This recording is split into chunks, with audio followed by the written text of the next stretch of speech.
नमस्कार प्यारे दोस्तों, आप सुन रहे daily current affairs update Hindi भाषा का यह कार्यक्रम। मैं आरजे उद्धव आप सभी का आज के कार्यक्रम में तहे दिल से स्वागत करता हूँ। चलिए बढ़ते हैं बिना देरी किए हुए आज के डेली अपडेट की ओर। आज की पहली अपडेट है शिखर सम्मेलन के बारे में। मुंबई में खादी उत्सव 23 का उद्घाटन किया गया। महीने भर चलने वाले खादी फेस्ट 2023 का उद्घाटन हाल ही में मुंबई में खादी और ग्रामोद्योग आयोग के अध्यक्ष श्री मनोज कुमार ने किया था। अपने उद्घाटन भाषण में श्री कुमार ने कहा कि खादी फेस्ट जैसे आयोजन और प्रदर्शनियां खादी संस्थानों, प्रधानमंत्री रोजगार सृजन कार्यक्रम PMEGP और पारंपरिक उद्योग के उन्नयन एवं पुनर्निर्माण के लिए इसकी योजना स्फूर्ति के तहत हजारों कारीगरों के उत्पादों के सीधे ग्राहकों तक पहुंचाने के लिए एक मंच प्रदान करती है। खादी उत्सव 24 फरवरी 2023 तक चलेगा। अगली अपडेट है पुस्तक के बारे में। ब्रिटिश अर्थशास्त्री मेघनाथ देसाई द्वारा the poverty of political economy नामक एक नई पुस्तक विमोचन हुआ। भारत में जन्मे ब्रिटिश अर्थशास्त्री मेघनाथ देसाई ने the poverty of political economy how economics abandon the poor नामक एक नई पुस्तक लिखी है, जिसमें इस बात पर प्रकाश डाला गया है कि 18वीं शताब्दी के अंत से विकसित होने के बाद से अर्थशास्त्र के अनुशासन ने व्यवस्थित रूप से गरीबों को हितों को परिधि में रखा। यह पुस्तक हार्पर कॉलिंस पब्लिशर्स इंडिया द्वारा प्रकाशित की गई है। इस सम्मोहक नई पुस्तक में मेघनाथ देसाई ने दुनिया भर में अर्थशास्त्र को संचालित करने वाले विचारों के निकायों पर एक आलोचनात्मक आत्मनिरीक्षण दृष्टि डाली है।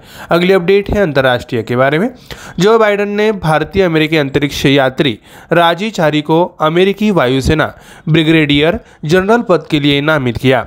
अमेरिका के राष्ट्रपति जो बाइडेन ने भारतीय मूल के अमेरिकी अंतरिक्ष यात्री राजाचारी को वायुसेना के ब्रिगेडियर जनरल के पद पर नियुक्त के लिए नामित किया है। विभाग के अनुसार सीनेट, जो सभी शीर्ष नागरिक और सैन्य नियुक्तियों को मंजूरी देता है, उनको आधिकारिक होने से पहले नामांकित व्यक्ति की पुष्टि करनी होगी। अतीत में चारी स्पेस एक्स अंतरिक्षयान पर सवार 4 अंतरिक्ष यात्रियों में से एक थे, जो पिछले वर्ष मई में कक्षा प्रयोगशाला के साथ सफलतापूर्वक डॉक किया गया था। क्रू ड्रैगन और क्रू 3 मिशन दोनों चारों की कमान में थे। अगली अपडेट है अर्थव्यवस्था के बारे में। भारत का विदेशी मुद्रा भंडार 1.727 अरब डॉलर बढ़कर 573.727 अरब डॉलर हो गया। देश का विदेशी मुद्रा भंडार इस जनवरी को समाप्त सप्ताह में 1.727 अरब डॉलर बढ़कर 573.727 अरब डॉलर हो गया।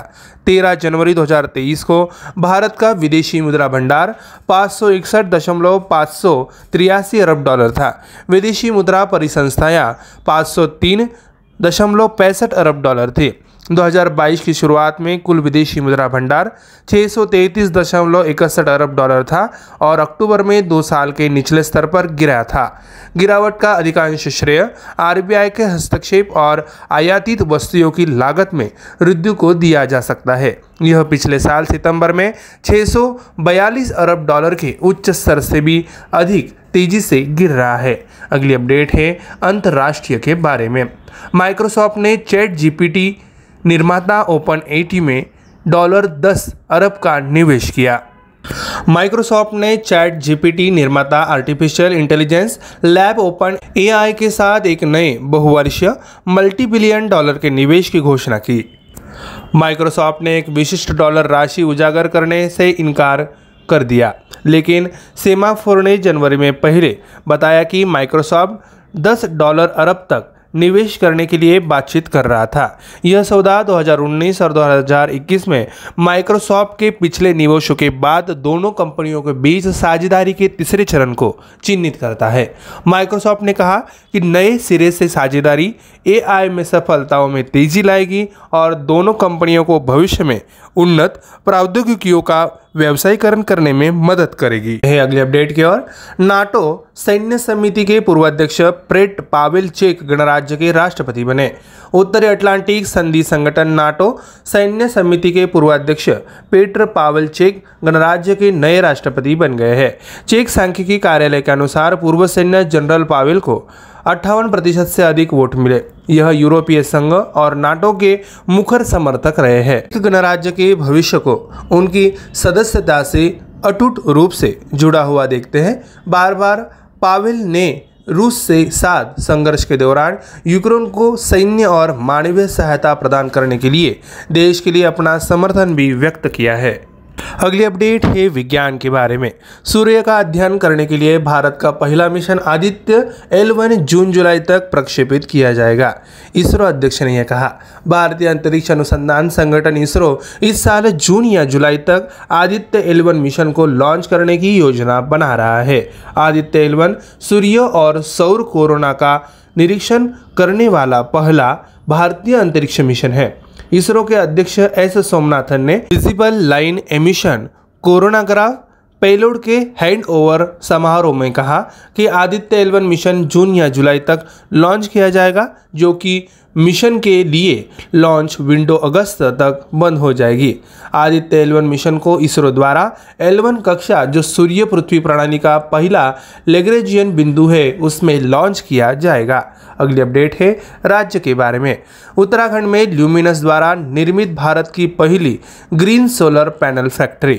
ल्यूमिनस पावर टेक्नोलॉजीज ने उत्तराखंड में देश की पहली हरित ऊर्जा आधारित सौर पैनल विनिर्माण सुविधा बनाने की अपनी योजना की घोषणा की है।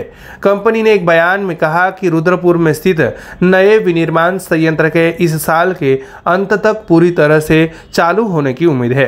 एक बार चालू होने के बाद 4.5 लाख वर्ग फुट 10 एकड़ में फैली सुविधा प्रति वर्ष 500 मेगावाट की सौर उत्पादन क्षमता को सक्षम करने में मदद करेगी। तो 1 गीगावाट तक विस्तार योग्य है, जिससे 40 वोल्ट से 600 वोल्ट की बिजली का उत्पादन के साथ और सौर पैनलों की एक श्रृंखला का उत्पादन होगा। अगली अपडेट है राष्ट्रीय के बारे में। श्री सर्बानंद सोनोवाल ने नेशनल लॉजिस्टिक पोर्टल का उद्घाटन किया। केंद्रीय पत्तन, पोत परिवहन, जलमार्ग मंत्रालय तथा आयुष मंत्री श्री सर्बानंद सोनोवाल ने नई दिल्ली में नेशनल लॉजिस्टिक पोर्टल मरीन का उद्घाटन किया। नेशनल लॉजिस्टिक पोर्टल मरीन राष्ट्रीय महत्व की एक परियोजना है, जैसा कि बंदरगाह, शिपिंग, जलमार्ग मंत्रालय और वाणिज्य और उद्योग मंत्रालय द्वारा परिकल्पित है। NLP देश भर में फैले रसद के क्षेत्र की सभी व्यापार प्रक्रियाओं के लिए एक एकल खिड़की होगी, जिसमें जलमार्ग, रोडवेज और वायु मार्ग में परिवहन के सभी साधनों के साथ साथ एक ई मार्केटप्लेस शामिल होगा, ताकि एक सहज एंड टू एंड लॉजिस्टिक्स सेवा कवरेज प्रदान किया जा सके। अगली अपडेट है राज्य के बारे में। वैक्सेसेन विश्वविद्यालय ने तेलंगाना में लड़कियों के लिए प्रोजेक्ट एस्पिरेशन शुरू किया। वॉक्सेसेन विश्वविद्यालय ने कहा 9 से 12 तेलंगाना मॉडल स्कूल और जूनियर कॉलेज की किशोर लड़कियों को सशक्त बनाने के लिए प्रोजेक्ट एस्पिरेशन शुरू किया है। प्रोजेक्ट एस्पिरेशन के एक भाग के रूप में स्कूल के प्रिंसिपल द्वारा छात्रों को ट्रेन द ट्रेनर कार्यशाला में भाग लेने के लिए चुना गया था, जो दिसंबर 2022 के महीने में शुरू हुई थी। प्रशिक्षण कार्यक्रम का नेतृत्व वोक्सेसेन विश्वविद्यालय के स्नातकोत्तर छात्रों ने किया और स्कूल ऑफ बिजनेस के डीन काकोली सेन और संगठनात्मक मनोविज्ञान के केरी कूपर प्रोफेसर शुभेंदु पटनायक द्वारा मार्गदर्शन किया गया। प्यारे दोस्तों, हमारा daily current affairs update Hindi भाषा का यह कार्यक्रम यहीं पे समाप्त होता है।